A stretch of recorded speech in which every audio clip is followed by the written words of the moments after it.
Hello, everyone, and welcome to the Real Steel Podcast, where we talk all things Pittsburgh Steelers. No BS, just the real steel.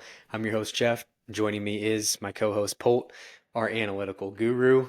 And this was a tough one, man. Steelers drop to 3-2 after a loss at home to the Dallas Cowboys, 20-17, and nothing felt good about it. Before we get too far into this, I want to mention we're recording here on Monday.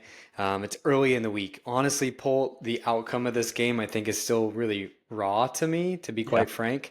So I think we'll have, probably some more emotion than we normally do, given we typically record on a Tuesday or a Wednesday. So with that said, we don't have a lot of info necessarily on next week for the Raiders game and our injuries from a holistic standpoint. But nonetheless, I think we felt it was fitting to kind of record now, get it done and over with, move past this one, and then look forward. So with that said, Polt, where do you want to start? I want to start with the no BS real steel. I feel like we've been dealing with a lot of BS, so yeah, it's going to be good Yeah. to get some emotions off the chest after last night. I think universally Steelers fans are pretty frustrated after last night, so it'll be good to be able to chat it, chop it up, and figure out where we stand. I think there's a I lot don't of know. things. Yeah, where do you Uh, want to start? there's a lot we have to cover, right? I think I have a little rant to go on. I'm sure you have a little rant to go on. I have a couple questions I want to pose to you in terms of what we think might be an overreaction or what might not be an overreaction.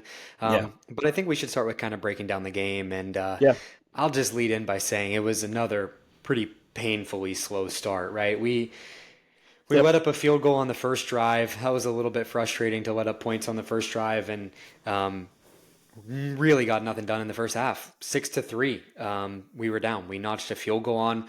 We only let up two field goals, but it felt a lot worse than it actually was in that first half. Yeah, I mean, and you mentioned it sucked giving up points on the first drive. To be honest with you, it was one of the better drives the defense played. They had a 38-yard kickoff return that then Mark Robbins or that then Demonte KZ had a 5-yard penalty on top of. So they started on, I believe, their 43 and went 6 plays for 21 yards and kicked a long field goal, a 55-yard field goal. But from there, they had a punt. That was the only punt of the game, was their second drive, and then they drove the length of the field, and we had the strip sack fumble, and then they kicked another field goal.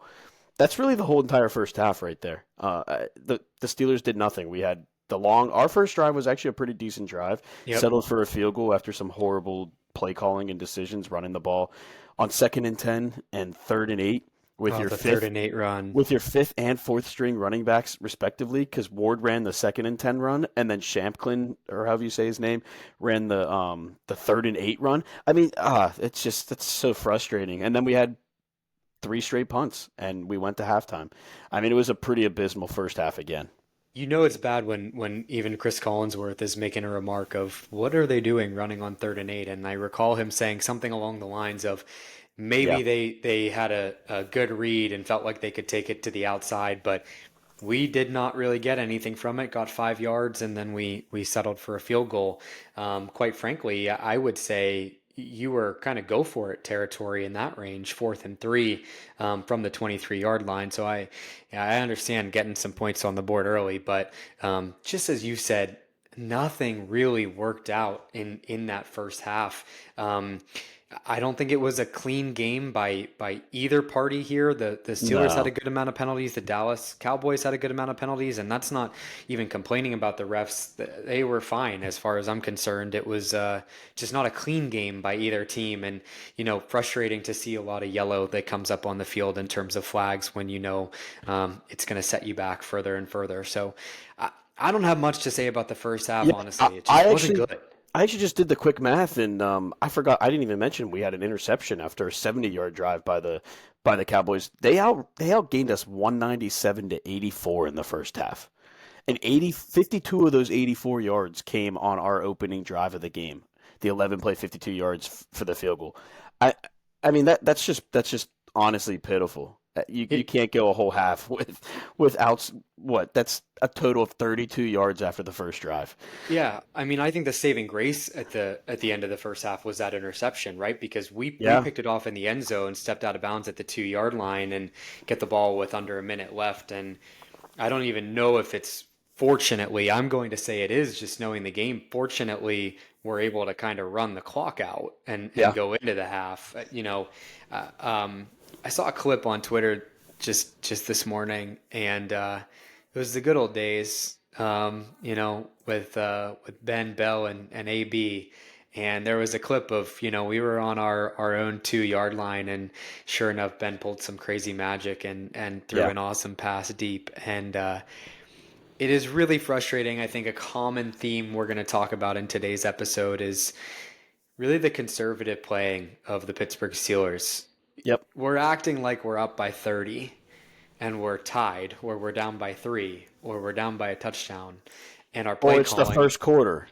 whether it's Randy Fiechner or Matt Canada or Arthur Smith, and I haven't grown to dislike Arthur Smith yet. I think there's a lot of pieces here, but nonetheless, you look at this team over the last 5 years and all these different coordinators, nothing's changed. You can pull up our points per game, our yards per game, and we're not making any moves to push the ball downfield. We're not being aggressive. It's stagnant and it's conservative. And at the end of the day, for me, when the Dallas Cowboys, who are a pretty high power offensive team with Dak Prescott and CeeDee Lamb, only put up 20 points on the board, you should be able to score more than 20 points to win this game. And we're going to talk about the defense throughout this game and how the defense may not have played that well. But I'll be honest with you, you force 3 turnovers, you block a field goal, you have that play, the second to last play of the game where Landon Roberts punches the ball out and we almost recover it and end the game.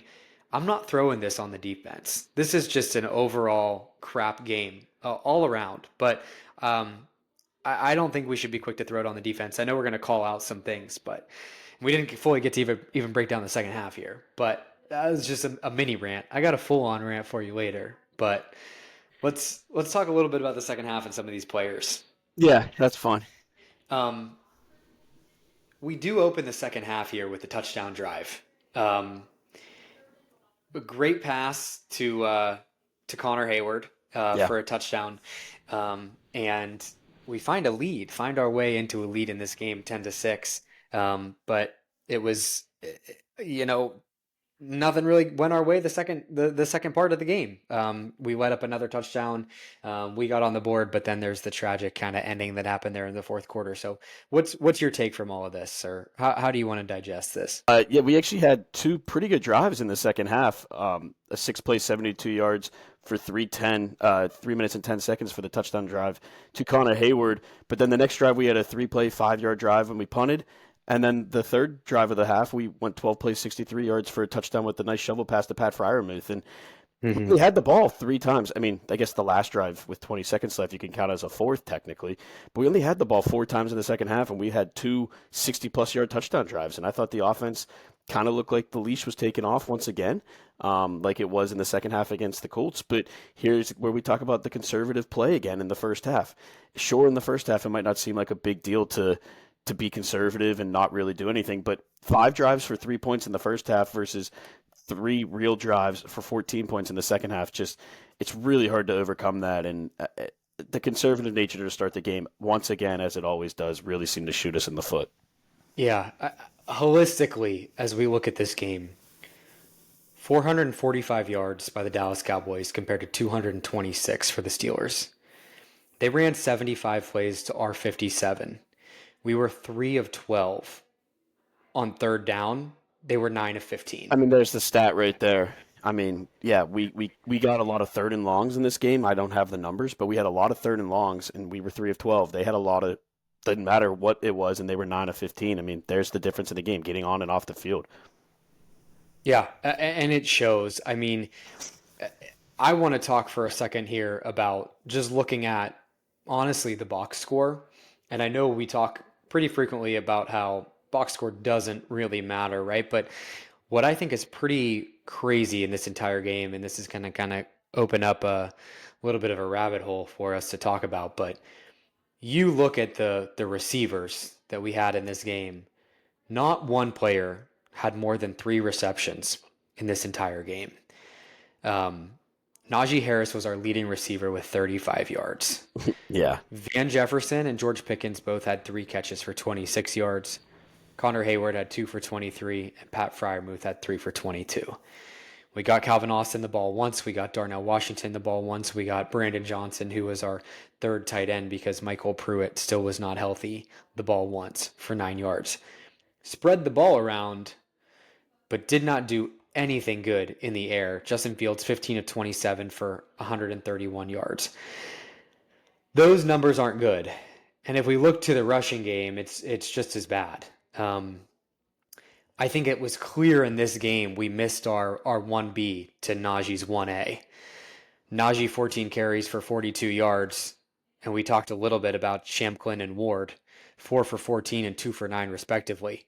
We had under 100 yards total from those three players combined with Justin Fields, which, we should be pushing, I would say, close to 200 rushing yards a game if you have an effective Justin Fields, as well as a two-headed monster with Najee and or Jalen Warren or Cordell Or Patterson. Cordero. Yeah. Right. So just looking at these stats offensively, nothing really went right. But what stands out to me is exactly in that sense. I'm going to give you my stat of the week pretty early on, and I don't know if you have one, but Dallas had 3 turnovers, 11 penalties. They were 25% in the red zone, and they Yeah. still found a way to beat us. And it's because we just couldn't get anything going. We could not get any single thing going. And it's tough, man. I'm frustrated. I'm really frustrated. I'm struggling to see some good. I have a couple thoughts, but it's just this is raw reactions, and it doesn't help that that game ended at 1 a.m. and started at 9:45. Never Yeah, helps on a we're not Sunday night. even we're not even 24 hours post the game. So yeah, very raw. I mean, just to clarify, Brandon Johnson's actually a wide receiver. So Okay, he was sorry. no, well, and I only clarify this because he was chosen to play over Roman Wilson. It's just another one of those decisions that we've talked about it last week, and we've been talking about it a lot. It doesn't really make sense. And why is Brandon Johnson on the field? I mean, why is George Pickens not playing? Van Jefferson played 47 out of 58 snaps. Calvin Johnson played 44 out of 58 snaps. George Pickens played 34 out of 58 snaps. And when Tomlin was asked about it after the game, he said it was snap management and compared it to resting and rotating defensive lineman Cam Hayward and said there's no underlying story. Well, Cam Hayward played 55 snaps at 35 years old. So Hmm. I don't know how you can compare it to managing Cam snaps. I will say, I mean, this just further proved how badly we need another receiver to go Yeah. opposite of George Pickens because Van Jefferson and Calvin Austin aren't going to do it as number twos. But at the same time, we need our number one back. And George Pickens is not that guy at the moment. I don't know if you've seen all these clips on the internet, but George Pickens had a lack of effort yesterday. And Sure did. I don't know if it had anything to do it probably had to do with whatever doghouse he's in with Mike Tomlin and the benching seemed to have happened. But half his routes, I think he ran 14. I think I counted half of them. He didn't even run a route or he just Dogged like it. dogged it, right? And a couple of them, like he was wide open. If he ran the actual route, he probably has a touchdown. There was that key third down in the second half that he just dropped the ball. I mean, he just looked horrible and looked very disinterested. Had his, the eye black on his nose Yeah, it's bullshit. that was always effing open.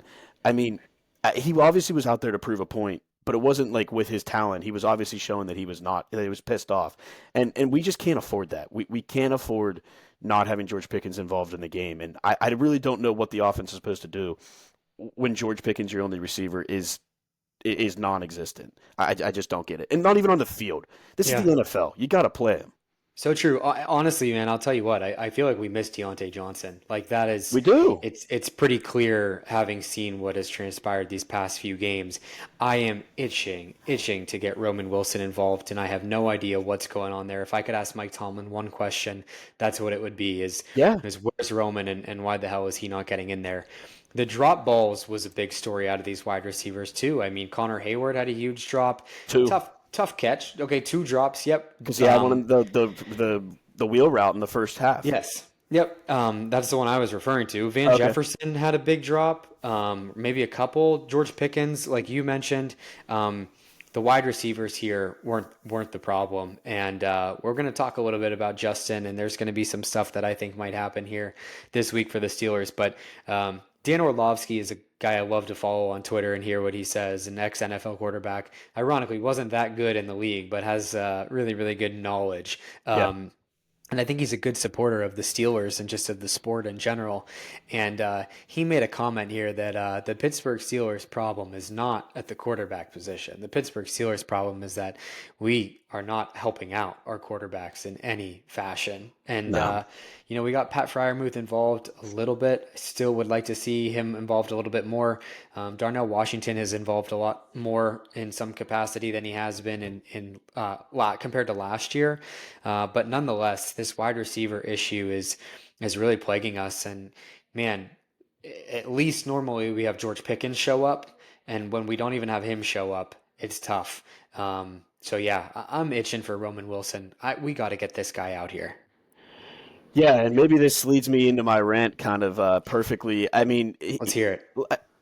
we've talked. I harped on it all last week, and I really think this is a systematic problem from the very, very top. We've dealt with three offensive coordinators now, six different quarterbacks, 5+ years of this. Listen to these stats. The last 5 games of Matt Canada, we went 3-2, had 292 yards per game with a 17.4 points per game. The first 5 games of Arthur Smith were 3-2, 299.4 yards per game and 18.4 points per game. We are averaging 7.5 yards more and 1 point more with Arthur Smith this year than we did with Matt Canada last year. And we were ready to put Matt Canada's head on a pole. Now, on a flagpole. Like, listen, I don't like Matt Canada. I was one of the main candidates of saying he should be gone. Matt Canada is very simple, but I think it's beginning to show that it's not a Matt Canada, it's not a Randy Fichtner, it's not a Justin Fields, it's not a Mason Rudolph, it's not a Kenny Pickett, it's not a Ben Roethlisberger, it's not a Mitch Trubisky. Sure, these guys are not the best quarterbacks in the league, but it's really hard to do a lot with what they're given. They're on a leash. Mike Tomlin tells them to go play a conservative game. Let's go run the ball and try to score 10 points a game and win with defense. Well, guess what? That doesn't happen in the NFL, especially when you play some really good offenses like Dallas actually is. And I just think this all stems from the very top. And I think Mike Tomlin needs to be held responsible because this has gone way past quarterbacks, individual quarterbacks. This has gone way past individual offensive coordinators. We've seen Arthur Smith have success. Matt Canada, we didn't. So, okay, we can blame him. Arthur Smith, we've seen him have success in Tennessee, some success in Atlanta without a quarterback. He looks like a shell of himself calling plays right now because I don't think he's allowed to call the plays he wants to call in the second half. Why are we better the last 2 weeks? Why do we throw for 300 yards basically in the second half last week, and then this week have 2 long touchdown drives where we throw the ball? I think Justin Fields completed 4 passes in the first half. That's not Fields' fault. They're just not allowing him to do it. And Mm-hmm. I feel like this is a systematic problem, and I really think until Mike Tomlin's told he can't make the decisions on offense or he's not with the team, I just don't see it ever changing. I'm with you 100%. And we should have let in with maybe introducing this as a new segment. I mean, what do we want to call this? Like our Yinzer rant of the week? Maybe. Because we can go in with it, and I got one for you too. And it's looking at this picture holistically, and I don't disagree with anything you said. I firmly believe that this is kind of coming from the top, and Mike Tomlin here is the root of this, and I think those are phenomenal data points. To be quite honest with you, with where Matt Canada was, I bet if you go back to Randy Fichtner, it wasn't that great either. Um, No. but here's my rant, and it's going to be looking at this loss more holistically than anything else. This is a 3-point loss to the Dallas Cowboys. They're a good team. I think they'll probably make the playoffs. They're an NFC team. So when you go to the tiebreaker stuff at the end of the season and all that stuff, it's not that bad of a loss. You can't win every Yeah. game in the NFL, in my opinion. I guess you can, but realistically, you're not going to. To me, it's what comes next from this loss. It's the consequences from this loss rather than the loss itself. If you listened to what the announcers were saying in last night's game, basically the way they talked was that Russ is going to be healthy for next game. And it's basically going to be that Russ has the keys to the car here. And it sure sounded like that Mike Tomlin told these people before the start of the game that Russ is going to start moving forward. And honestly, I see that happening because Yeah. if you go back and you listen to the press conferences that Mike Tomlin said, he said, we'll have that conversation or we'll have that discussion or we'll make that decision whenever Russ is fully healthy. Russ is fully healthy. What happened at the beginning of the season? Mike Tomlin promised Russ that he's got the starting quarterback job. And he said, how can Justin win this job as a starter? To play well and to win games. I'm not saying he's not playing well. I don't think he's having a lot of the opportunities to play well, and I think you would agree on that. Yeah. But at the end of the day, the last two games, we didn't win. And what do I think is going to happen? I think Russell Wilson's going to be the starting quarterback for the next couple of games, and I think we're going to regress, and it's not going to be any better. And I think now it's going to ruin Justin Fields' confidence, and it's going to ruin Justin Fields' potential future with the Pittsburgh Steelers, and it's going to put us in a deeper hole than we're already in. And so that might be an overreaction, but that's my honest, raw opinion to what I think is going to happen if we bench Justin Fields, because I really do see that he can have a future with this team. He's playing hard, he's playing gritty. He's making some bad decisions, but he's making a lot better decisions than Yeah. the old Justin Fields that we watched on the Chicago Bears. Yeah. And so I think Justin Fields has a future and a potential in the league, and I hope it could be and would be with the Pittsburgh Steelers. But the second that Mike Tomlin goes in and makes this change because we lost to the Dallas Cowboys by 3 points because he made some shit decisions, it's going to be a downward spiral. And that is exactly what I don't want to happen. Yeah, actually, it's kind of funny you said it. This might be an overreaction from you. I think the quarterback change would be an overreaction from Mike Tomlin, and I couldn't agree more. It everything from last night, the Collinsworth comments from Russell Wilson's mouth himself, saying he's basically going to be the starter next week. Us losing two in a row, Justin Fields not playing his best game last week. Yeah, all signs lead to Justin Fields, or Justin Fields is going to get benched for Russell Wilson, and I could not agree more with everything you said. That I believe this is going to be Chicago 2.0. This is his coaching staff building him up, getting him and building him up from his time in Chicago, getting confidence, getting a lot of positives out of him, and then basically saying you weren't good enough.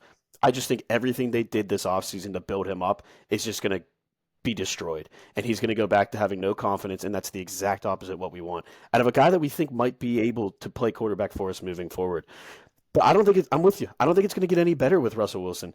I mean, the offense is still going to be the offense. Like I said, we've had like six quarterbacks in the last like 5+ years, and we've had the same problem. There's actually a stat here, and I don't know how true this is. It's from Josh Roundtree. I think he's usually pretty good. He said, and take this. This is not a bias. This is just a stat. We had 200. I think we ended up with 226 yards of total offense. We never had that few with Kenny Pickett at quarterback. Oh, don't bring in the No, Kenny no, Pickett has talk. nothing to do. Justin I'm Fields just and kidding. Russell Wilson are both better than Kenny Pickett. I can very easily admit that. But the fact of the matter is, we changed quarterbacks. We changed all three quarterbacks from Hmm. last year, and it's the same results. And I don't know why anybody thinks putting Russell Wilson in this offense is going to change it at all. I There is agree. one potential reason I believe it could be better, and that's if Russell Wilson goes out there and pulls a Big Ben. Because if you remember in the Randy Fichtner days when we did our best was in the fourth quarter when Ben said, "Screw the playbook, I'm calling plays myself." If Russell, because of he's a veteran and feels that kind of confidence and that power, if he goes in there and does that, then maybe we can succeed more. Because if Mike Tomlin's not putting a leash on him or telling Arthur Smith what to do, or Arthur Smith's calling bad plays, and Russell Wilson's doing it, maybe we'll get better. I'm not saying he's going to do that, but I think that's the only possible thing that could make the move to Russell Wilson better, and that's such a hypothetical. Yeah. I just don't really see it. I watched Russ in the preseason, just because you won a Super Bowl and you're, Yeah, a quarterback with a significant amount of veteran experience doesn't mean that you're going to be able to go in and light it up. Sure, he had, some good play time in Denver and some really piss poor play time in Denver and a good career in Seattle. But to me, honestly, he, I mean, maybe it was this injury that has plagued him, but he looked a little stale. I don't think he's going to force a lot of, big plays, but I don't think he's going to force a lot of turnovers either. I think it's just going to be more of the conservative stuff if Russell Wilson gets in there. And I think we'd see a lot more 3-and-outs, honestly, and probably a lot more sacks. I think he's just going to be one that kind of would sit in the pocket, and that's what we saw in the preseason. And I'm worried that that is going to be more of a regression to the Steelers last year, because what I can say about this game against the Dallas Cowboys is this game felt like the games last year. I would argue that the first four games of the season didn't. yeah, Maybe the outcome looked like it, but they felt different. And we yes, said that in the early episodes when we watched Justin Fields. Like, It looked and it felt a little bit different. Even that comeback push, where we didn't quite make it against the Colts last year or last game, Yeah. it felt a little bit different. This game feels like you're just pulling a game from last year, right out of last year's season. And I fear that going to Russell Wilson is going to do exactly that. And you know, we're also talking fully hypothetical, right? Yeah. It's Yeah. Monday night when as we're recording this, and we haven't heard Mike Tomlin's press conference. We don't know if Russell Wilson is 99% healthy, if he's 90% healthy, if he's 100% healthy. We don't know what he has to be in Mike Tomlin's book or in the Steelers team doctor's book to be considered fully healthy for him to actually make a decision. We don't know if Mike Tomlin is going to stick with Justin Fields, if he's going to make a decision tomorrow in the press conference, if he's going to make a decision on Friday, on Sunday. It'll Who be the knows? weekend probably, yeah. So it's all hypothetical. I just feel like in this raw moment, it feels like we're going to go to Russell Wilson. And I believe that that is the wrong decision. I feel like it's a gut reaction right now. I agree. A bit of an overreaction. I think I texted you this that I personally feel that Justin Fields was given 2 fair quarters out of 10 this year. The second half, or I guess 4 fair quarters out of 20. Sorry. But the second half of the Colts game and then the second half last night. And I thought Mhm. he played better. He played really well in the second half of the Colts game. And I thought last night in the second half, again, they had 3 possessions and they scored touchdowns of 60-plus yard drives on 2 of them. I thought he threw the ball much better in the second half. And I do think it's kind of unfair to have this reaction to bench him. I will also say the way I look at the offense right now is it's one of 3 things to me. I think one, they either don't trust Justin Fields, and that's why they're so conservative. But then I'll go back to history and say, well, they've not trusted anybody then. 2, I don't know if they trust the playmakers. Do they not, like on third and longs, do they not trust the playmakers to get open? I think that could be partially fair, but you got to at least try to scheme them open.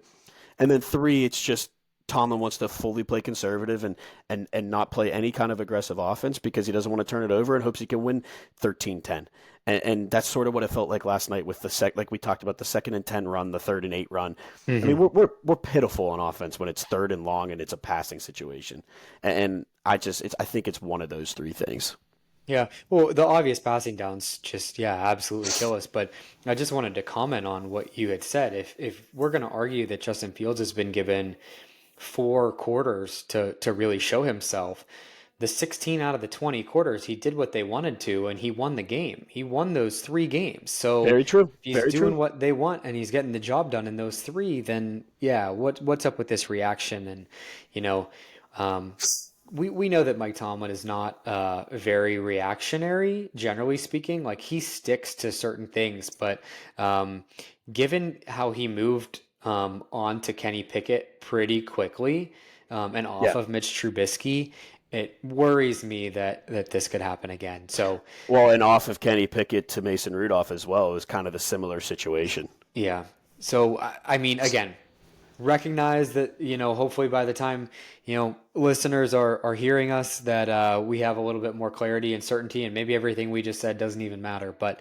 Yeah. I think that's kind of where things sit. And God forbid we lose the next game if Justin Fields plays, then I think your decision is going to be made for Mike Tomlin in that moment. So Yep. I'll wait and see. All hypotheticals, but while we're on that topic of you kind of said mine, or if Mike Tomlin makes that move, it's a little bit of an overreaction. I want to give you maybe 2 more overreactions or not overreactions, and I want you to tell me how you feel about these. Um, Kind of going back to revisit what we said after the first 3 games of the season, and we talked about how well we do when we're 2-0 and 3-0 and win the division and make the playoffs. Yeah. Um, I'm going to say, tell me if this is an overreaction or not an overreaction. Pittsburgh Steelers won't make the playoffs this year. Oh man, that's a tough one. I think at this point in time, I'll say that's an overreaction. Okay, what makes you say that? Just too early? I think it's too early to tell. They still are 3-2, and if you look at the league Tied for across, first? right, they're tied for first, and you look across the league. There's only one undefeated team in the NFC or AFC, and everybody else, a lot of the teams have at least two losses. So I think we are in a really good position. I will say, though, the back half of our schedule just gets harder Sure. and harder. And so these next three games are really, really key. But I think at this moment in time, at a 3-2 record, it's a bit of an overreaction. Okay. Validate my opinion or refute it. Justin Fields' future with the Pittsburgh Steelers is in the trash can. I don't think it's over. I think it's looking bleak, and the decision this week will really really play a big role in that. I do worry, like I said, Chicago 2.0 scares me. This is not if they bench him, it's not going to be good. Um, but I'm not gonna say he's done just yet. Okay, so overreaction. I mean, I think that's a less of an overreaction, but yeah, I Okay. think he still has a chance. All right, last one. George Pickens should be traded. No, no. That's such an Overreaction. overreaction. You can. We just talked about how we need a second guy. Listen, they need to straighten him out. If him and Tomlin have a problem and he has an attitude problem, I mean, it seems like we go through this every year with him. Let's just straighten him out and get him playing again. We need him on the field. He is way too valuable to this team to not be on the field I agree. Okay. or to trade him. Fair enough. So where do you Can want to go with this? can I throw you one? This may be jumping the gun, but this is I guess a bigger picture kind of thing. Let's hear it. Do you think the Pittsburgh Steelers will ever win a playoff game again under Mike Tomlin? Uh, woo. You know, I think the potential's there. I think, and it's probably going to be. I think where you're coming from is you don't think so. Correct. Um, No, I do admit it's a bit of an overreaction, but that's how I feel. but hey, you look at history, right? And you look at kind of we are regressing to the mean 100%. And what did both of us say at the beginning of the season? I think you said 10-7. I think I said 9-8. And that Yep. essentially puts us in that, mediocrity gets in that 500, gets us to the wild card round, maybe. And then you're playing a really good team and you're probably not going to get out. And so if this shit continues, then yeah, I don't know in what way Mike Tomlin needs to be or how he will be held accountable, right? Like we saw certain things over the last couple of years that feels like introducing Omar Khan and Yeah. firing Matt Canada, like things that are so atypical of the Steelers organization that it gives you that glimmer of hope. And I still want to hold on to those thoughts of like, man, we have pieces here. It's just not clicking. But Yeah. I feel like I've said that for the last 3 years. So like Exactly. when is it going to click? We got the highest paid defense in the NFL Yeah. and it's not clicking. Minka Fitzpatrick has zero turnovers this year already. Yep. And he should be the guy that should be all over the field. And TJ Watt, yeah, he played a pretty good game last game, but the Colts showed that you can stop TJ Watt. Maybe a little help from the refs, but they're finding ways to kind of mitigate what we think is a strong defense. And so I think if we keep up. Kind of stick with the status quo, then yeah, we won't win a game under Mike Tomlin. I think we can, but something's got to change. Yeah, I think I've defended him a lot over the last couple of years, or tried to, and I do think he's a good coach, but I do think it's just run stale, and I think I'm truly at my breaking point of I just can't take this. Why do we have to play one score football games, scoring under 20 points and winning football? And I do think it really stems from him, and I think I've just reached my breaking point, and I hope I'm wrong because I don't see him getting fired. And so I want to see winning football, but that is a bit of an overreaction from me. Yeah. So I want to see where you want to, We, go in terms of breaking anything down, or we got to I'm talk the fully ready. defense. Well, let's go because I Or know. you know what? Do you want to just move into some awards because maybe I got it there. Go ahead. Let's hear it. My Jagoff of the week is the entire Pittsburgh Steelers defense. Okay. All right. And Relax. no, and I know this goes against you, and I know people, some listeners want to see us disagree. We're going to fully disagree on this one. You can't put the whole thing on the defense because I mean the offense wasn't that good, and all of our mistakes. But I do put a lot of blame on the defense. I mean, first of all, we gave them the lead. The offense gave them the lead, and a lead 17-13 with 4 minutes left, or about 5 minutes left. Um, and they just let the Dallas Cowboys go on on a 15 play, 70-yard drive in 4.5 minutes to basically end the game. This drive had a 3rd and 1, a 3rd and 9, a 3rd and 4, a 4th and 4. I mean, they had opportunities to get off the field here, and they did not come through. You said they're the highest paid defense. They are getting $127 million, and they didn't step up and make the play. And I mean, I know it's hard to blame just the defense, but they gave up 445 yards. Yes, they had the 3 turnovers and the blocked field goal. Those were huge plays. But the one turnover was a complete mistake by Dak Prescott and CeeDee Lamb. The second one was a really good play by Joey Porter Jr., and then you just had your playmakers, TJ Watt and Nick Herbig, making a play on the fumble. But, like, 445 yards, they got off the field one time the entire game. The second drive of the game, they held them to a 3-and-out, forced a punt. Other than that, the drives for the Cowboys were 6 plays field goal, 9 plays fumble, 8 plays field goal, 7 play interception, 8 play blocked field goal, 16 play touchdown, 6 play interception, 15 play touchdown. I mean, every single one of their drives, except for the short field goal to start the game, the first 2 drives, I guess, went for basically 50-plus yards. I mean, it's just like they're supposed to be the stud defense, and we're supposed to be playing through them. And this is 2 straight weeks now. They've been shredded in the passing game, and I just think it's horrible. I think there's a lot.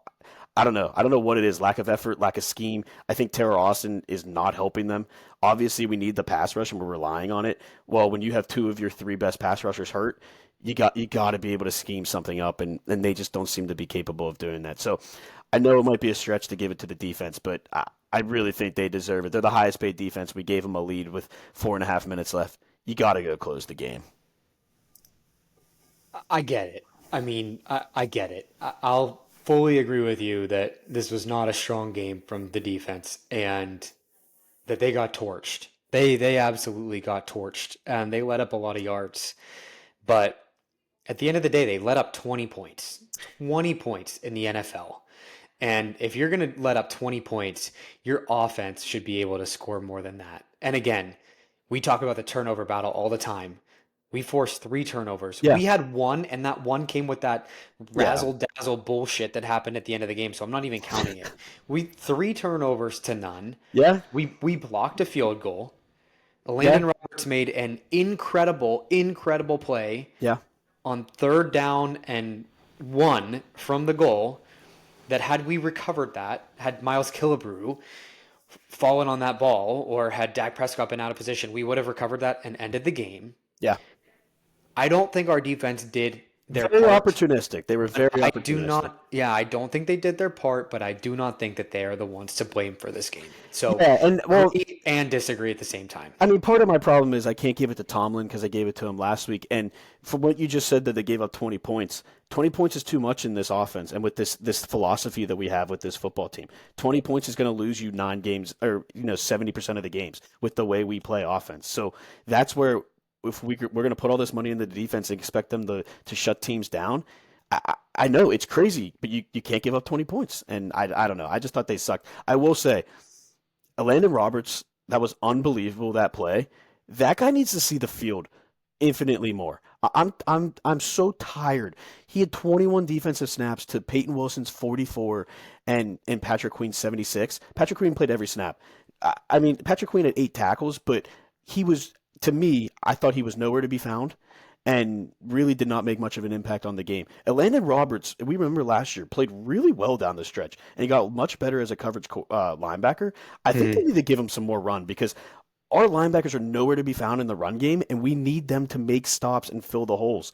Patrick Queen's not doing it. Peyton Wilson's not doing it. Get a Landon Roberts. He'll run downhill, and he'll stop. We gave up 3.5 yards a carry and 102 yards rushing to the Dallas Cowboys, the worst rushing team in football. Rico Dowdle. They were the worst rushing team in football coming in, and we gave up over 100 yards. I think a lot of that comes from the linebacking core, and I really think Landon Roberts needs to play more.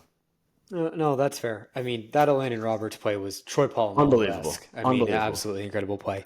All right, there's my rant on the defense. Sorry, I had to go off there. We're gonna agree, but I'm also gonna agree to disagree because That's fine. I do think fine. there were some big factors in this game. And if we're talking jag-off, I'm giving you my jag-off, and you already mentioned it. It's George Pickens. Great. You talk about a player that. There were multiple things in this game that pissed me off. George Pickens was targeted 7 times. with 3 catches for 26 yards. A handful of those balls he could have caught Yeah, and dropped. He was dogging it on his routes. He played 18 snaps compared to, what the hell are you doing with Van Jefferson and Scotty Miller as your wide receiver one and your wide receiver two? Okay, there is no reason. He clearly had some type of issue yeah, with the coaching, with Mike Tomlin, with Justin Fields not getting the ball. Who knows? Whatever the hell it was. George Pickens showed his emotion last night. Always open, yeah, always open my ass when you're not even going to try. We have the worst separation in terms of our wide receivers out of yeah. most NFL teams. And I'll tell you what really made George Pickens dig his own grave last night was if you watched at the very end of the game, Terrible. as the clock expired, George Pickens ran up and grabbed whoever it was with the ball, grabbed his face mask, and pulled him to the ground. Yep. He'll probably get fined for it, but it was at the end of the game, and so nothing happened. And that really pissed me off. George Pickens, he fully deserves the Jag-off of the week, Agreed. and yeah, I'm not happy with how that went. That we can agree on. If you are on Twitter or X and you want to see what we're talking about, go to Warren Sharp at Sharp Football. He put a minute and a half long clip or 2 minute long clip of all of the routes or most of the routes Pickens ran last night. At least half of them or all the ones he shows in this clip, he doesn't even run the routes. He either doesn't run or he dogs in. I couldn't agree more. Yeah, perfect jag off. So I think that's where we leave it with the bad stuff. If you're going to go and talk about any positives from this game, I'm going to give you my balls of steel in just a second. But I got to say, one thing that I was happy that happened is we did a little tush push. And Pat Fryermuth pushed Justin Fields across the line on a 4th and 1, and it was very well executed. We didn't go in shotgun. We actually We ran didn't go in it. shotgun. Yes, Well, I we got a agree. fourth down later in the game where we did go out of shotgun, which was stupid. Um, Yeah. but we did do a tush push, and Justin Fields went in and converted it. And people forget that Justin Fields is 6'3", and he's a big dude. He is a big frame. So we should be doing that more often. So that was a little positive. I want you to go first for balls of steel. Yeah? Yeah, let's hear it. I don't think you're gonna like mine. Uh, I'm giving my. I had two, but I'm gonna give my balls of steel to Kyle Allen. Oh, that's where I was going. Go ahead. Well, I don't think we've ever done this. I was actually anticipating you to give your jag off to George Pickens, and I was fully prepared to double down and do something we've never done on the show before, and that's pick the same person. So I don't know if you call him a double jag off or whatever, but This we is the got a double we balls. got double balls, a two baller to Kyle Allen, who came in when Justin Fields was in the blue tent getting evaluated for a concussion, handed it off on first down as all would fully expect. Then he took a snap, great composure, great pocket presence, threw a 19-yard dot to Pat Freiermuth, Laser. threw a laser, and honestly gave us a little bit of a spark. And so, yeah, Kyle Allen, like what a great play to come in and make that throw. And why is the leash shorter or the leash longer for Kyle Allen than it is for Justin Fields? Well, in fairness, that was our second pass of the second half, so I think the leash had been sort of removed at that point. But I absolutely agree. I think he was the jump start we needed. That was the first pass, the pass the Freiermuth. He came out of the game right after that. We had 5 straight completions, including the Connor Hayward 16-yard touchdown, following that pass. And Justin Fields looked infinitely better. 7-yard pass to Van Jefferson, 11-yard pass to Van Jefferson, the -1 to Pat Freiermuth, and then the 16-yard to Connor Hayward. I think that was all jump started by Kyle Allen. I really do. And coming in cold like that and make that dart, I thought that was awesome. So Especially on someone who played like crap in the preseason. Like right, it's like Kyle Allen is not good, and right, I just instantly assumed we were going to do 3 handoffs with him in the game. So yeah, that was freaking awesome, man. So Kyle yeah, Allen, he deserves it. double balls to you. Congratulations. We love First it. ever double balls of the real steel. First ever double balls to the Steelers' backup quarterback who threw one pass. Hey, that shows you the game. I was going to say my honorary mention, though, which you would have been mad about, so I'm glad we did the double balls. I was going to give it to the fans that stuck it out. That was a horrible delay, and that weather was terrible. And there were some diehards out there that maybe had a little bit too much to drink. I thought it was great I thought the crowd was pretty strong the whole way through, and so the team didn't play very well, so I was just going to give it to the fans. Yeah. My honorable mention was Landon Roberts, just Great play. with that play. So, okay. Well, what I want to do is just say, let's really quickly preview next game Yeah, in let's put terms the of what we past know. behind us and move on to the next week. But let's also at the same time say what's the best thing that can happen for us next week? And I'll give you mine. I think the best thing that can happen for us is Roman Wilson gets a helmet and Roman Wilson shows up and plays as a wide receiver too.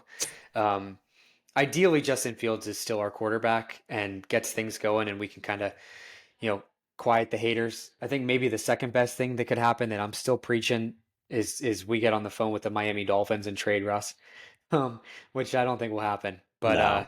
I think the best thing, in my opinion, that could happen is Roman Wilson gets some play time and shows up a little bit. You have a thought? Mine is going to be that Justin Fields plays and he starts. Okay. I mean, that's the biggest thing to me. I really want to see Justin Fields on the field. All right. Should Fair we, enough. before we do the preview, should we, well, I guess we could do it. Should we go over our bold predictions last week? Well, I mean, I called for a Minka interception, Yeah, and we got two interceptions. They weren't Minka. no. Um, but I also got to say on the bold prediction front, I'm good. I'm just a game off. You are, You because know, you said three turnovers. I called the three turnovers and it happened a game late. I called the Pickens 100-yard game. It just happened a game late. So, um, and wait till you hear this bold prediction because I don't think you're gonna like it, but we'll see. We'll see. Hey, I said that 300 plus passing yards and two passing touchdowns. I got the two passing touchdowns. I was nowhere close on the Got about a 300 plus third of yards. those yards. Yeah. So, yeah, not very good. I will say my bolder prediction was 31-20 Steelers. I did get the 20 for the Cowboys on the head. So, yeah, maybe my jag-off for the defense, I kind of predicted 20 points, so maybe I should have expected that. But, yeah, so bold predictions not going very well. We'll give those out in a minute. Go ahead. We'll give this out in a Preview minute. this. Yeah, let's just say, we're going to Vegas. We got a 4:05 game against the Las Vegas Raiders. West Coast games are tough. Sometimes we show up, sometimes we don't. I think you could argue we already had those Tomlin games early in the season against the Colts. I don't know. And I don't know what's going to happen here, but the Las Vegas Raiders are 2-3.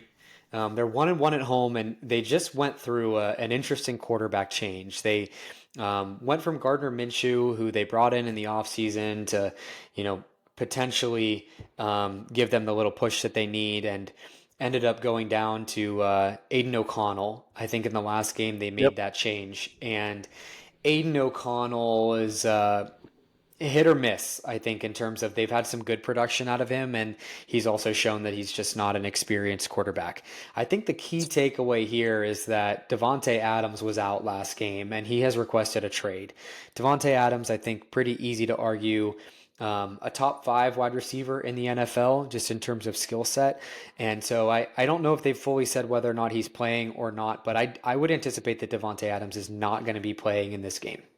I would agree. Whether he's traded or out with his hamstring injury, he's not going to play. I Yeah. would be shocked. Do you have any stats handy in terms of I where the do. Raiders sit? Yeah, this should be an interesting game. The Raiders are a bad offense as well, but a much worse defense. They are 22nd in points scored per game, averaging 19. That is a point more than us. They're 15th in passing yards per game. Again, this is with Gardner Minshew. 30th in rushing yards per game. So another bad rushing offense coming to face our defense. Let's see if we can play better. Defensively, they're the 28th in the league in points, giving up 26 a game. Against the pass, they're 16th, and against the run, they're 23rd. So I don't know. And really, a key one here is turnovers. They're 30th. They're -7 in takeaway differential, turnover differential. So yeah, it should be interesting. I don't really know what to expect here with Aiden O'Connell coming in. We did not face Aiden O'Connell last year. I think we faced Jimmy G. So this will be our first taste of him. Yeah, ironically, the Raiders' two wins this season are against the Ravens and the Browns. So two AFC North opponents that they've played, and they have won. So Interesting. take that for what it's worth. Bold prediction time. You want mine? Yeah, I want yours. My bold prediction is that the Pittsburgh Steelers are going to lose. I thought you just said there was no Tomlin game. I think we're going to lose. Yeah, we were terrible against the Raiders. I agree. That's a good one. It's not a good one. Well, you better be wrong, but Okay, you Um, gonna expand on that, or is that just it? I just feel like the way things are right now, I think Russell Wilson is going to come in and he's going to lose us the game. It's going to be stagnant. Um, we're just not going to have much offensive production, and it's going to be a doozy of a game. It's kind of just my gut feel. I hope to hell I'm wrong, and I'll give you a second bold prediction that I think could happen either way. I think it's a multi-sack game for T.J. Watt, but nonetheless, I don't have a good feeling about this game right now. I just know we don't traditionally play well on the West Coast. We did okay when we went out to Denver, but just that the way things are right now is there enough time that we're going to feel like there's a significant change that can happen? And I don't feel good about it. So unfortunately, that's kind of where I sit. Yeah, and I'm glad you brought up TJ Watt. We should have mentioned that Nick Herbig went out. It looks pretty bad. I think a hamstring injury. We don't know if Alex Highsmith's going to be back. If those two both are out, the Marvin Leal went out as well. We were down three of our top four pass rushers. This is going to be tough because they can just key on TJ Watt, and we're not going to have much of a pass rush. So that will be interesting. My bold prediction. It's a tough one. I really didn't know where to go here, but I think I'm going to go with your Jagoff. I think George Pickens has 5+ catches and a touchdown. Okay. I think George Pickens usually he goes in this cycle where he has all these complaints and off the field or on the field problems, and then we talk about wanting to trade him, and then he somehow comes around and has a 100-yard game. I don't know if we're able to get him 100 yards, but I'll go with 5+ catches and a touchdown for George Pickens. My score Okay. prediction, though, I'm going the opposite of you. I do not think we're going to lose. I think we win. I mean, I think I'm going to always pick the Steelers to win, but I think we're going to win 20-13. I'm done giving them more than 20 points. I gave them last week 20. 31, the week before 24. I'm done giving them more than 20 points, but I do think they get a victory Do we in the know desert. what the current line is? Are we opening I see as right now we favorites? are favorites. Yes, we are like three Two, point favorites. yeah, okay, 2.5 point favorites, and I see an over under at 36 and a half. So Yeah, it's going your under. 20 to 13 is under that, and I we should maybe for our next episode and go back and look and see. I feel like we've hit the under in maybe every game. Yeah, probably. Bet the under in the Steelers games. So all right, well, that's our true raw emotion after this game, and hopefully things are going to get better and going to improve. Unfortunately, like we said, we don't know the full injury picture. The Nick Herbig one looks to be pretty bad, but hopefully we're working to get some of these guys back that we talked about not being present this week. Jalen Warren, Cordero Patterson, Michael Pruitt. Hopefully Alex Highsmith is back soon, and we'll just see what happens with the Pittsburgh Steelers, man. We're moving and grooving on to the next one. Like we said, we're 3-2. We're tied for first place in the division with the Ravens, and the Bengals and the Browns are both what 1-4. Yep. So things could be worse, right? It's a good time to turn things around and get back on track. So we can only hope. Yeah. We'll have to wait and see, I guess, until next week. Until next week. All right. Well, thank you everyone for tuning in and hopefully watching us. Give us a follow on Instagram. We just started a TikTok at the Real Steel Podcast. So give us a follow on TikTok. We're going to post some clips and some videos. And can't wait to talk to you next week after the Raiders game. Thanks, Thanks, everyone. everyone. Peace.